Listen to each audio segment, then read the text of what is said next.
Hello everyone. On my workbench right now I have a few copies of my Kato F-7 Shorty unit. I have two of them in their packaging as I got them yesterday, and one that I've opened up out of the packaging. Just take a look at what it looks like outside of it. On the back side of the packaging has a card here that shows what is needed to add a front coupler to each unit, the contents of the kit, and a short description. There's no further instructions as far as how to make the kit work, which isn't a problem in itself because it is pretty straightforward. The shell here appears to be 3D printed, which actually did a pretty nice job overall.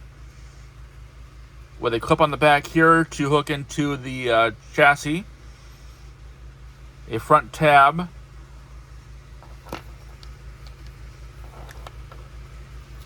a pair of horns that fit into these holes and fasten in place on the shell, as well as a Kato 11-109 power chassis, which is the same as what's used for the pocket-lined steel cab electric locomotive, which is quite nice in and of itself. I've been able to run it on Kato R117 curves on my layout before, on my T-Track modules.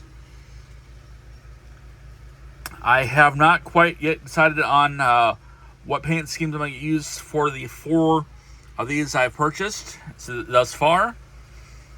I'm guessing at least one of them will probably become Burlington Northern, as I live in former BN territory, and I'm quite fond of that railroad. That's what I grew up with. I look forward to working on these kits, and I will share more information as I work on them, and some run videos as well. Thank you, and have a good day. Bye.